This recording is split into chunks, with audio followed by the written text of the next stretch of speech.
오늘 말씀은 이제 여호수아 10장을 넘어서 11장을 전반의 내용을 끝내면서 11장 내용을 다루도록 하겠습니다.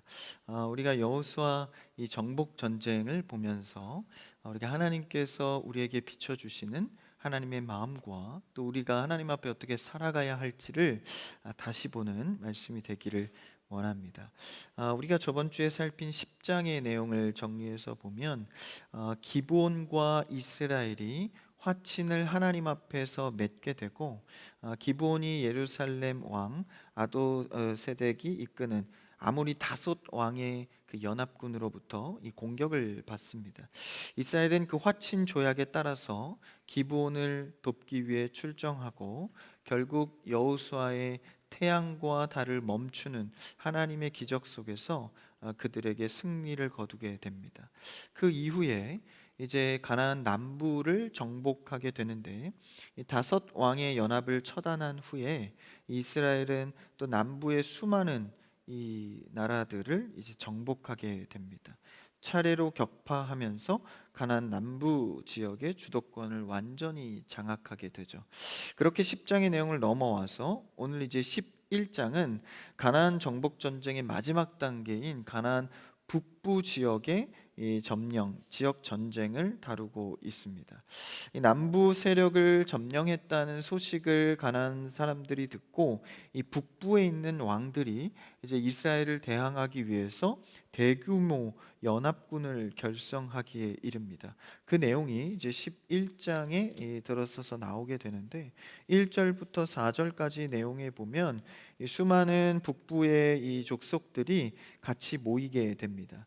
그래서 4절을 주목해 보면, 모든 군대를 거느리고 나왔으니 백성이 많아 해변에 수많은 모래 같고 말과 병거도 심히 많았다. 그러니까 이미 그들은 전쟁에 최적화된 발전을 한 병거와 또 말을 갖고 있던 족속들이기 때문에 이 군대들이 연합하였을 때 모래알과 같이 많았다라고 표현을 하고 있죠. 이스라엘이 마주한 아주 강력한 군대. 근데 사실 그 과거에도 계속해서 이 가나안 정복을 하면서 수많은 군대를 이제 맞닥뜨려 왔었죠. 그러니까 이 이스라엘 백성들이 가나안 전쟁을 하는 것은 현실적으로 결코 만만한 일이 아닙니다. 우리가 글로 접하다 보니까 야, 가나안 족속들을 이제 하나님의 은혜로 점령했구나 하지만, 실제 그런 왕들과 군사력들을 마주한다면 결코 그냥 은혜만으로 점령한다라는 이 고백으로 가기만은 쉽지 않다라는 것이죠. 그래서 이 이스라엘 백성들도 그 때때마다 주시는 은혜의 힘이 없었으면 이런 현실의 문 앞에서 쉽게 이겨 나갈 수 없는 것이죠. 사실 이 가나안 땅을 점령하는 전쟁은요, 사실 우리의 신앙생활과 매우 닮아 있습니다. 그러니까 하나님께서 주신다, 나에게 선한 일을 행하신다고 약속하고 은혜도 받았지만, 실제 삶의 현장에 들어섰을 때 생각보다 쉽지 않은 이 신앙인들의 모습을 보게 되는 것이죠. 그러나 하나님께서는 결코 말씀을 저버리지 않고 우리 가운데 응답하시는 모습을 보여주십니다. 그래서 현실에서 만나는 하나님, 그래서 우리가 현실의 문제가 말씀에서 이야기하는 것이 그대로 적용될 수 있기를 주님 안에서 축원합니다. 굉장히 중요한 것이 하나님의 말씀이 우리의 삶에 어떻게 현실적으로 보여지는가. 그래서 그 앞에 이제 북부 전쟁을 치르면서 다시 한번 하나님의 은혜를 보게 되는 것이죠. 오늘 11장 6절에 보면 그 수많은 군대의 연합을 다시 맞닥뜨리면서 하나님께서 여호와에게 이렇게 말씀하십니다. 여호수아에게 이르시되 그들로 말미암아 두려워하지 말라. 한번 6절을 같이 읽어볼까요? 시작. 여호와께서 여호수아에게 이르시되 그들로 말미암아 두려워하지 말라. 내일 넘겨주어 몰살시키리니 너는 그들의 말 뒷발에 힘줄을 끊고 그들의 병거를 불사르라 하시니라. 하나님께서 이스라엘 정복 전쟁에 계속해서 강조하는 것은 두려워하지 말아라, 내가 너희와 함께한다, 이 이야기를 계속하는 것이죠. 그렇다는 것은 누구나 인간적으로 보기에 두려워할 수밖에 없는 그런 상황에 놓여 있다라는 것이죠. 그들로 말미암아 두려워하지 말아라. 내일 이맘때에 내가 너희를 이제 그 적들로부터 넘겨주고 몰살시킬 것이다. 그러면서 이스라엘은 그 기습 공격을 통해서 이 북부 전쟁에서도 대승을 거두게 됩니다. 그 이후에 8절과 9절에 보면 이제 하나님께서 명령하신 대로 말 뒷발의 힘줄을 끊고 병거를 불사르게 되죠. 하나님의 승리 후에 이 남아있는 이 적들의 말 뒷발과 힘줄을 끊는다라는 것은 완전한 하나님의 일들을 묘사하는 것입니다. 표현해 주는 것이죠. 눈에 보이는 강력한 무기, 말과 병거는 하나님 앞에 힘을 쓰지 못한다라는 것이죠. 그래서 오직 하나님만 의지하는 싸움이라는 것을 다시 한번 강조하는 것입니다. 그러니까 계속되는 이 싸움 속에서 하나님께서 이스라엘에게 가르치는 것은 오직 하나님만 붙들 때 이 전쟁의 주인이 누구인지를 알게 한다라는 것이죠. 이것이 하나님의 전쟁과 내가 살아가는 삶의 방식을 정확하게 보여주고 있는 것입니다. 그러면서 오늘 말씀 끝에 보면 전쟁의 종결을 이야기해 주죠. 11장 후반부 21에서 23절에 보면 아낙 사람들을 진멸하고 온 땅을 점령하여서 그 땅에 23절 끝에 보면 전쟁이 그쳤다라고 말해주고 있습니다. 그러면서 이제 11장에서 가나안 정복 전쟁의 전반부를 이제 여호수아의 전반부를 마무리합니다. 그러니까 12장부터는 이제 후반부에 들어가는 내용이 됩니다. 그래서 우리가 이 11장을 통하여 볼 수 있는 것은 하나님께서는 변함없이 우리에게 늘 함께 해준다라는 것이죠. 이스라엘 백성들이 어떤 모습이든지 이 순종을 통하여서 하나님께서 일하시는 것을 반드시 보여준다라는 것입니다. 그래서 여호수아가 가나안 정복을 했던 분명한 이 사건 가운데 우리가 오늘 11장을 통해서 보는 것은 말씀 제목처럼 이 순종. 이 반대되는 것은 당연히 불순종이겠죠. 순종의 정의가 무엇인가? 여러분 1%의 어떤 이 여지도 남기지 않고 하나님께 온전히 따르는 그 순종이 바로 오늘 말씀에 나오는 순종의 내용입니다. 조금이라도 불순물이 섞이고 그래도 내가 이 정도 순종했으면 사실 그것은 불순종과 같다라는 것이죠. 여러분 하나님 앞에 순종한다는 것은 온전한 순종을 할 수 있게 되기를 바랍니다. 우리가 순종하는 일은요 하나님께 여지를 남기지 않는 전적인 순종을 말합니다. 그래서 여호수아가 철저히 하나님께 순종했을 때 가나안 정복이라는 놀라운 기적을 때마다 이 전쟁마다 보게 되는 것이죠. 그런데 말씀 오늘 이제 11장 후반에서 우리가 살펴볼 텐데 우리에게 주시는 이 메시지가 뭔가 찝찝함을 남기게 됩니다. 분명히 이 온 땅을 점령하였고 전쟁은 그쳤는데 22절에 보면 이 세 지역 가사와 가드와 아스돗에서는 이제 남아 있었다, 점령하지 못했다라고 나옵니다. 그런데 전쟁은 그쳤다라고 말하죠. 그 내용이 여호수아 13장 1절에서는 이렇게 말하고 있습니다. 한번 읽어볼까요? 시작. 여호수아가 나이가 많아 늙음에 여호와께서 그에게 이르시되 너는 나이가 많아 늙었고 얻을 땅이 매우 많이 남아 있도다. 분명히 땅을 점령하여서 오늘 본문의 11장 23절에서는 전쟁이 그쳤다라고 했는데 여호수아 13장에 가보니까 얻을 땅이 아직 남아있다라고 표현을 합니다. 근데 여기서 얻을 땅이 남아있다라고 하는 것은 사실상 그 앞에서 90% 이상이나 많은 땅을 점령했는데 아직도 남아있다라는 것은 하나님의 영적인 관점에서 아직 내가 순종할 일들이 남아있다라는 것이죠. 오늘 우리가 본 여호수아 11장 이것을 마무리하면서 이 전체적인 전반부의 큰 하나님의 그림을 보면 이 모든 땅은 항상 하나님께서 진멸의 개념으로 말씀하십니다. 그러니까 전적으로 땅을 차지해야 한다는 것을 항상 강조해 왔다라는 것이죠. 그러면서 12지파에게 몫을 나눠주는 분배가 이루어지는데 이 전쟁이 그쳤다고 한 23절의 내용과 달리 우리는 이 전쟁이 아직 끝나지 않은 더 점령해야 될 땅이 남아있다라는 것을 보게 되죠. 이것은 순종의 영역이 아직 남아있다라는 것입니다. 그러니까 우리의 편에서는 이 정도 가졌으면, 이 정도 순종했으면 그래도 하나님 앞에 칭찬받을 만하다라고 보이지만 하나님은 아직 남아있다라는 것이죠. 여러분, 우리는 항상 하나님 편에서 생각하고 묵상하는 힘을 길러야 합니다. 하나님이 만족해 하실까? 하나님이 이 끝을 받아주실까? 그럴 때 오늘 말씀은 아직 남아있다라는 것이죠. 전에 본 22절에 이 세 지역 가사와 가드와 아스돗을 가리키는 것입니다.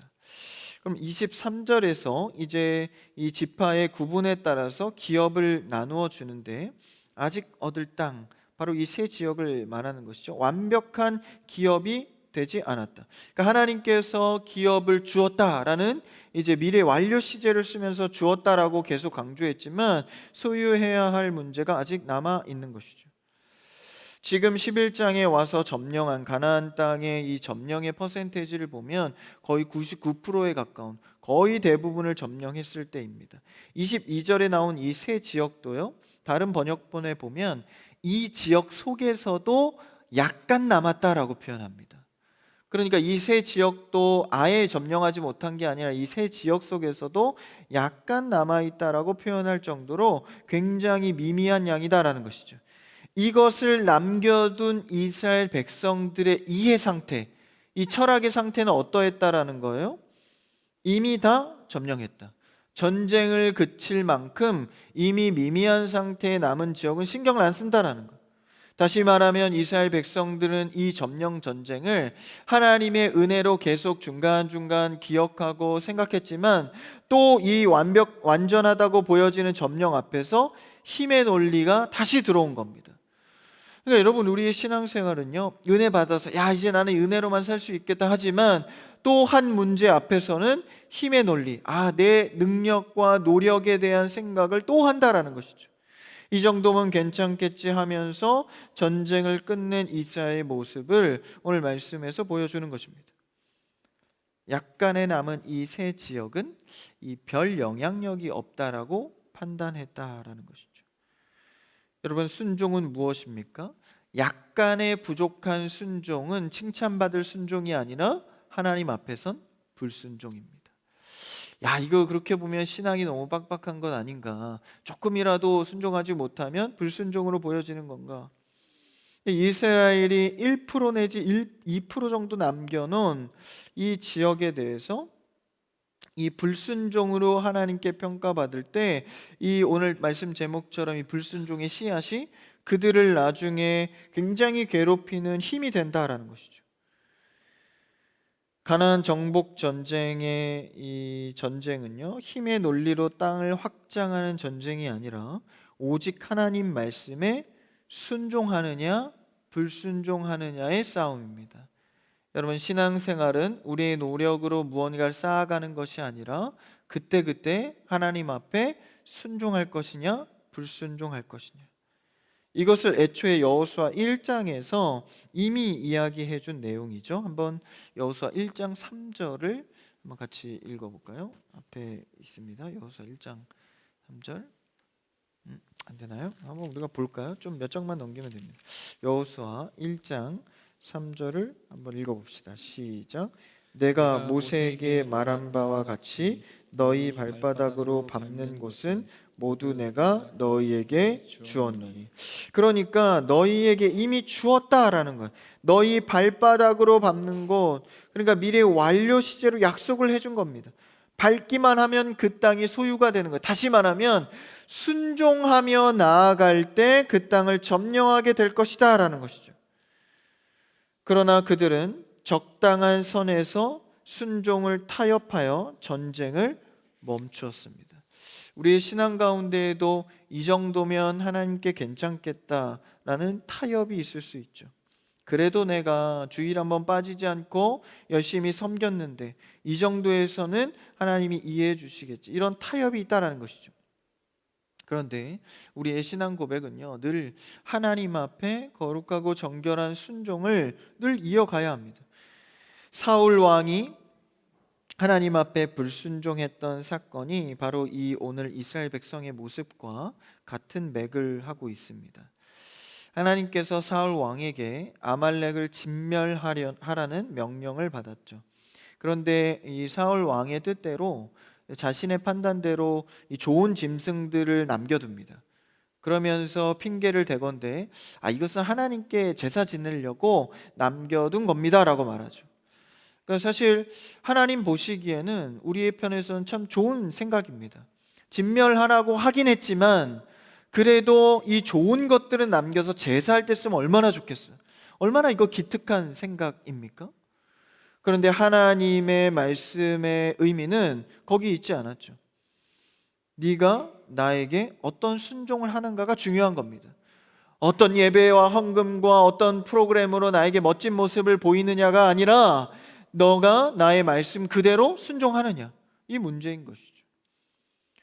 그랬을 때 사무엘을 통하여서 사울에게 어떤 말씀이 떨어집니까? 하나님이 당신을 버리셨습니다. 하나님께서 우리를 판단하는 기준은 명확합니다. 내 말씀에 순종하였는가? 그냥 우리의 편에서 뭔가 기특한 생각을 하는 것, 열심은 있으나 하나님 앞에 올바른 열심이 아니었다라는 것이죠.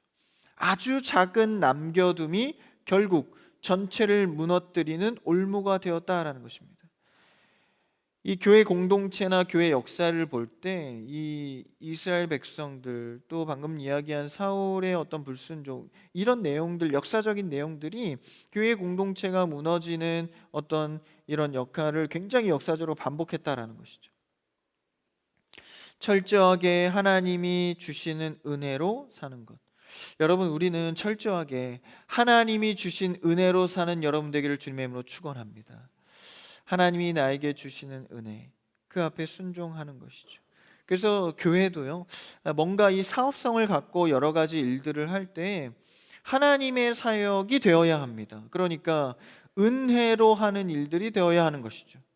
그래서 뭔가 좀 이익적인 것을 우선한다거나 조금 더 교회가 이 경제적 이윤을 추구할 수 있는 게 무엇인가, 그건 사실 2차, 3차적인 문제다라는 거예요. 하나님 앞에 순종하여서 본질적인 은혜의 원리로 가는가, 하나님의 전적인 순종의 원리가 중요한 것이죠. 그래서 비본질적인 것들이 오늘날 교회에도 굉장히 많이 틈타고 들어와서 이제 다른 길로 가게 되는 것이죠. 이런 작은 씨앗들이 이 실용주의, 세속화되는 교회가 굉장히 많이 이스라엘 백성들의 역사를 답습하게 되는 것이죠. 강단의 조그만한 타락, 성도들에게 맞춰준 설교, 이런 것들이 얼마나 좋습니까? 이게 좋은 게 좋은 거라고 이 교회가 부흥할 수 있는 길이라면 뭐든지 선택해버리는. 그러나 이 우리나라는 참, 이 대한민국은 하나님의 은혜를 많이 받은 나라인데 미국이나 유럽의 이 타락해가는 교회들의 형태를 보면 다 이런 역사들을 답습하는 것이죠. 처음에는 조금씩 개방을 하는 거예요. 실용적으로 이 요즘 시대에 이게 맞겠다. 그래서 조금씩 들여온 것이 아예 교회를 집어삼켜버린 겁니다. 그래도 교회의 평일에는 이 교회 공간이 이제 놀고 있으니까 이게 참 실용적이지 못하지 않냐. 예배 드리는 시간에 침범하지 말고 평일에 비어 있는 시간에 좀 이렇게 사람들에게 개방해서 좀 임대를 주거나 좀 돈을 받고 좀 무언가를 사업을 하자라고 했던 이런 불순물들이 결국 교회를 타락시킵니다. 여러분, 우리가 기억할 것은 이 예배 공간은요, 평일에 비어 있지 않습니까? 그 수요 금요 이렇게 예배 때만 개방되어서 쓰여집니다. 여러분, 이것이 이 비어져 있는 공간을 통해서 우리 교회의 본질적인 선포를 하고 있는 거예요. 예배 외에는 이 공간을 다른 것으로 하나님께 쓰지 않겠습니다라는 고백을 하고 있는 중인 겁니다. 근데 그 빈 공간을 보고 아깝다고 생각하면 그것이 이제 세속적인 실용주의가 들어오기 시작하는 것이죠.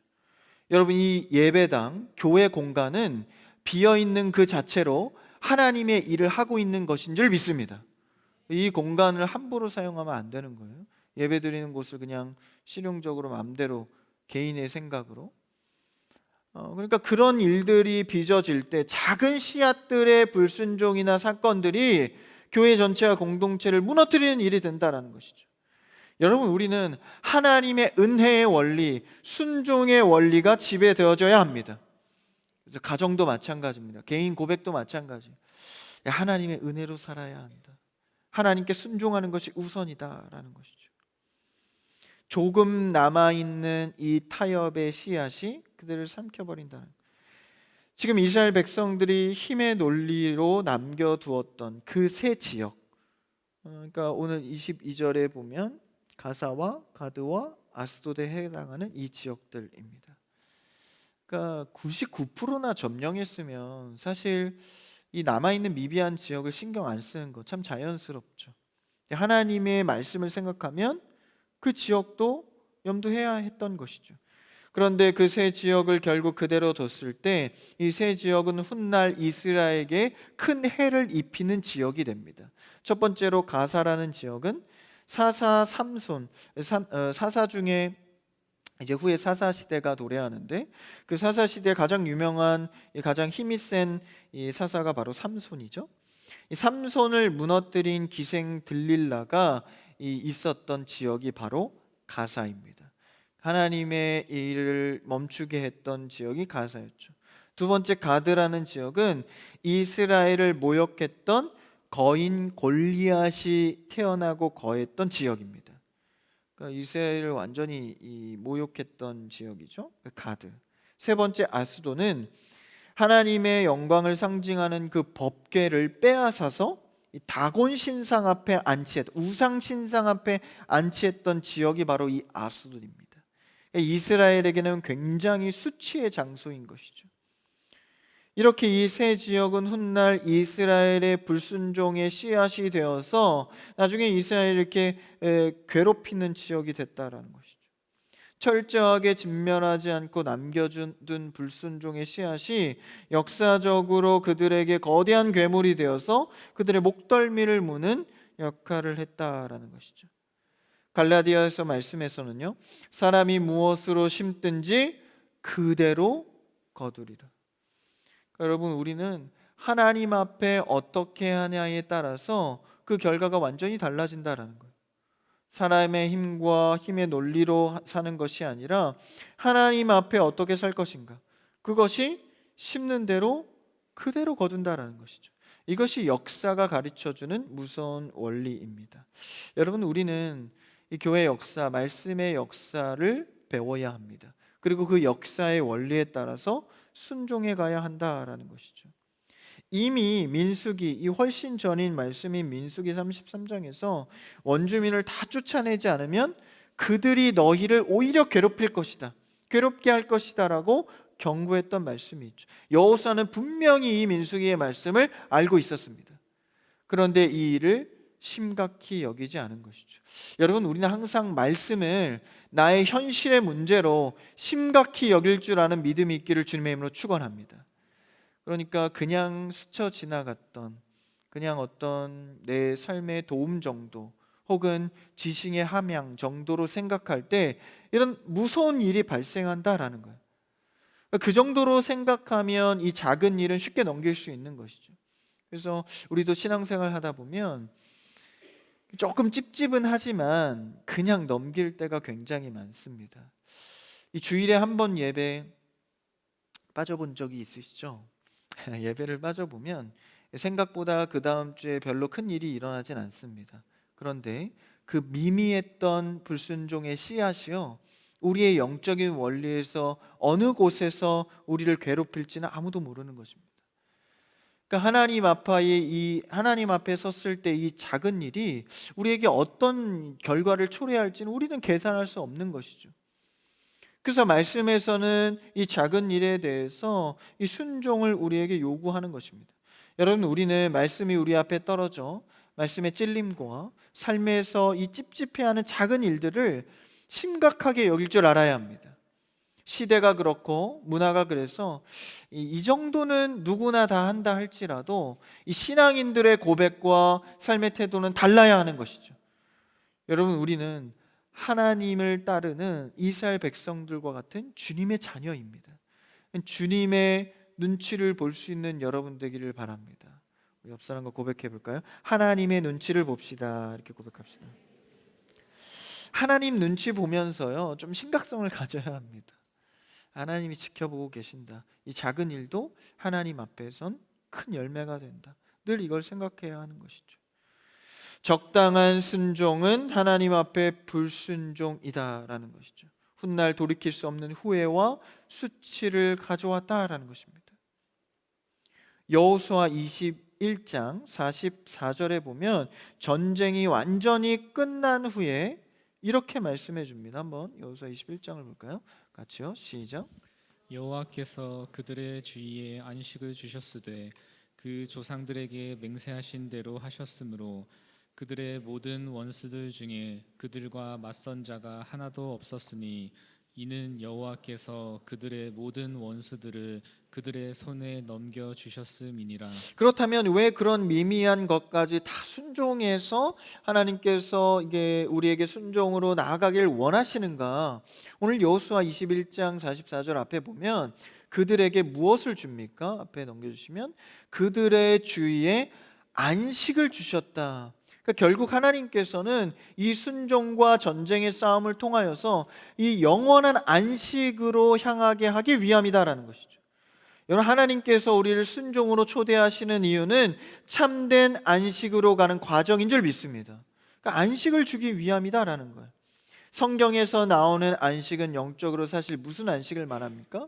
영원한 안식, 이 구원을 말합니다. 이 내용을 갖고 히브리서 4장에서 이 안식에 대해서, 여호수아의 이 안식에 대해서 더 깊이 설명을 해줍니다. 한번 4장 2절을 읽어볼까요? 같이요. 시작.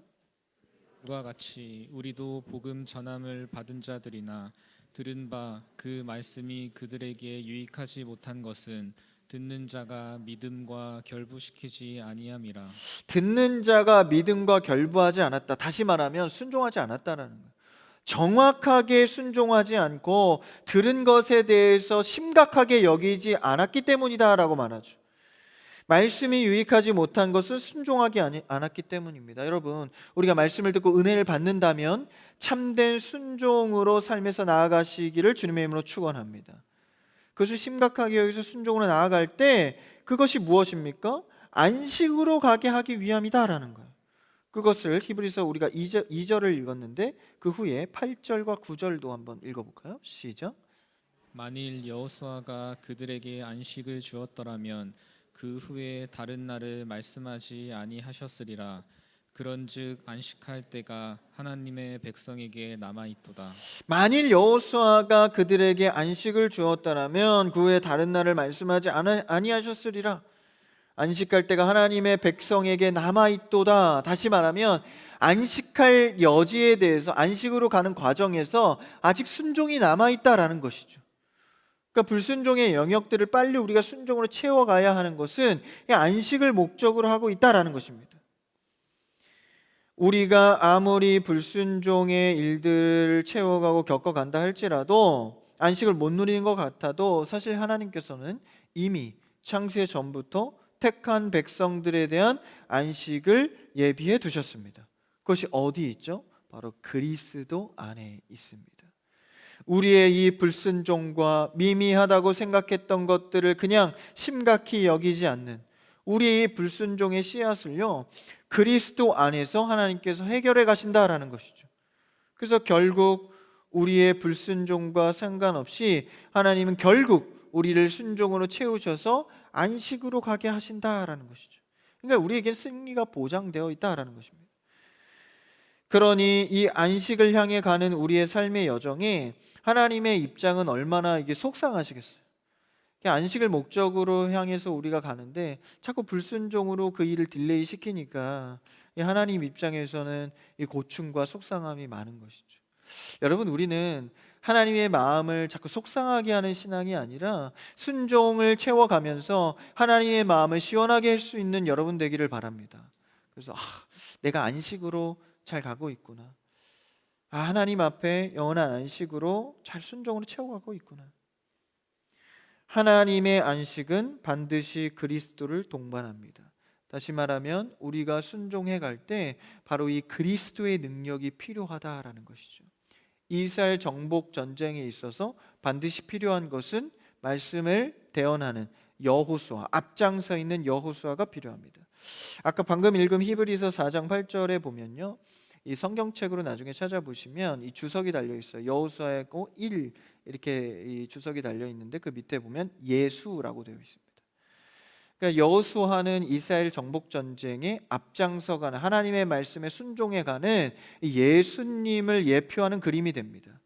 그러니까 우리가 순종의 길로 가면서 우리가 불순종을 채워갈 수 있는 것은 앞장선 예수 그리스도를 통하여서 완성해 갈 수 있다라는 것이죠. 우리의 대제사장이 되시는 그리스도를 통하여서 미처 우리의 죄된 불순종의 모습을 그리스도를 통해서 순종으로 채워간다라는 것이죠. 그러니까 영원한 안식을 위해 우리가 이 땅 가운데 삶에서 아직 싸워야 할 것들이 많이 있습니다. 비록 미미한 1%의 싸움이 남아있다 할지라도 우리는 그것마저도 그리스도를 통하여서 순종하는 싸움을 싸워가야 합니다. 우리가 염려하지 않을 것은 홀로 두지 아니하시고 대장 되신 예수 그리스도께서 여호수아가 앞장서듯 우리의 삶에 앞장선다라는 것이죠. 그럼 사실 우리의 신앙은요, 쉬운 순종입니다. 그리스도와 함께하면 우리 안의 순종은 쉬운 순종인 줄 믿습니다. 그리스도를 따라가는 것이죠. 오늘 여호수아의 11장 말씀을 통해서 우리는 세 가지를 보게 됩니다. 첫 번째는 힘의 논리가 아닌 순종의 원리로 살아가야 합니다. 가사와 가드와 아스돗 지역을 미미한 지역이라 생각해서 남겨두는 것이 아니라 작은 것도 하나님 앞에 큰 일로 여겨 순종을 먼저 해야 합니다. 두 번째는 남겨둔 것에 대한 결과입니다. 그 남겨둔 것이 훗날 이스라엘 괴롭히는 골리앗이 되었고, 삼손을 괴롭히는 들릴라가 되었고, 그리고 또 우상 신전에 이 법궤를 안치시키는 수치를 당하게 됩니다. 우리는 늘 불순종을 하기 이전에 먼저 이것이 큰 결과를 초래할 수 있다는 묵상으로 순종을 할 수 있어야 합니다. 세 번째는 참된 안식으로의 초대입니다. 우리가 순종할 수 있는 힘은 안식으로 가는 과정이라는 인식 덕분입니다. 그래서 그리스도를 앞세워 내가 안식으로 가고 있다, 이 인식 속에서 하나님 앞에 살아가는 것이죠. 여러분, 우리 인생 속에서 아직 점령하지 못한 이 불순종의 영역들이 많이 남아 있습니다. 그러나 여전히 내 힘으로 고집부리며 그것을 점령해 가는 것이 아니라 그리스도의 은혜로 이 남은 불순종들을 점령해 가기를 원합니다. 한번 히브리서 4장 16절을 마저 읽고 마치겠습니다. 같이 읽을까요? 시작. 그러므로 우리는 긍휼하심을 받고 때를 따라 돕는 은혜를 얻기 위하여 은혜의 보좌 앞에 담대히 나아갈 것이니라. 할렐루야. 우리가 은혜의 보좌 앞에 담대히 나아갈 것은 그리스도가 대장 되셔서 앞서가는 은혜 때문입니다. 우리의 신앙생활은 내 힘을 빼고 하나님 앞에 나를 던지는 싸움을 하는 것입니다. 그래서 우리가 내 힘이 아닌 하나님께서 주시는 힘을 붙들고 안식의 영역으로 나아갈 수 있는 우리의 순종의 믿음이 다 되시기를 주님의 이름으로 축원합니다.